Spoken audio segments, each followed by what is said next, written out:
অনিয়ম, অস্বচ্ছতা কিংবা জোরপূর্বক হস্তক্ষেপ কি হয়নি বাংলাদেশ ক্রিকেট বোর্ডের নির্বাচনে? একের পর এক পরিচালকের পদত্যাগের পরই মাথা চাড়া দিয়ে ওঠে, শেষ হচ্ছে না তো ক্রিকেট বোর্ডে বুলবুলের অধ্যায়। এখন টালমাটাল দেশের ক্রিকেটটা। দীর্ঘদিনের সেই গুঞ্জনই যে শেষ পর্যন্ত হলো সত্যি। চোখের পলকে তাসের ঘরের মতো ভেঙে পড়ল আমিনুল ইসলাম বুলবুলের বোর্ড। অনিয়মের পাহাড় গড়ে তোলা এই বোর্ডের বিরুদ্ধে যে অভিযোগের শেষ নেই। আর সেই ক্রাইমে নাটের গুরু যে একজনই, তিনি সাবেক ক্রীড়া উপদেষ্টা আসিফ মাহমুদ সজীব ভুঁইয়া। বিসিবির নির্বাচন নিয়ে ভুরি ভুরি অভিযোগ জাতীয় ক্রীড়া পরিষদের। ইনভেস্টিগেশনে নেমে যে অথই সাগরে ডুব দিল এনএসসির তদন্ত কমিটি। তাদের এমন একটা দশা যে কাকে রেখে কাকে ধরি।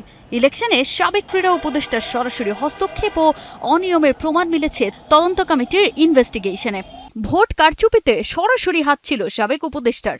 শুধু তাই নয়, বোর্ড প্রেসিডেন্ট আমিনুল ইসলাম বুলবুল ও নাজমুল আবেদিন ফাহিমকে নিয়ম বহির্ভূতভাবে কাউন্সিলরশিপ দেওয়ারও অভিযোগ প্রমাণিত হয়েছে। এবার সেই অভিযোগগুলোর ভিত্তিতে ডাইরেক্ট অ্যাকশনে এনএসসি। 2018-এ নীতিমালার 21 ধারায় কপাল পড়ল নির্বাচিত 23 পরিচালকের। ভেঙে দেয়া হলো অভিযোগের পাহাড়ে চাপা পড়া বুলবুলের বোর্ডকে। ইতোমধ্যে ক্রিকেটের সর্বোচ্চ নিয়ন্ত্রক সংস্থা আইসিসিকেও ইমেইলে বিস্তারিত জানিয়েছে জাতীয় ক্রীড়া পরিষদ। সাবেক ক্রীড়া উপদেষ্টা নির্বাচন প্রক্রিয়ায় অযৌক্তিকভাবে হস্তক্ষেপ করেছেন। তিনি ব্যক্তিগতভাবে এবং তার এপিএস সাইফুল ইসলামের মাধ্যমে অ্যাডহক কমিটির সদস্য পরিবর্তন, তার পছন্দের প্রার্থীদের পক্ষে ভোট দিতে প্রভাবিত করেছেন। ক্রীড়া উপদেষ্টার সহায়তায় ভোটে নির্বাচন কারচুপি আইসিসির নিকট একটি ইমেল পাঠিয়েছে। কিন্তু বিসিবির 23 সদস্যের নির্বাচিত কমিটি বিলুপ্ত হওয়ার পর দায়িত্ব সামলাবেন কে? সেই ব্যাটনটা এবার সাবেক অধিনায়ক তামিম ইকবালের হাতে।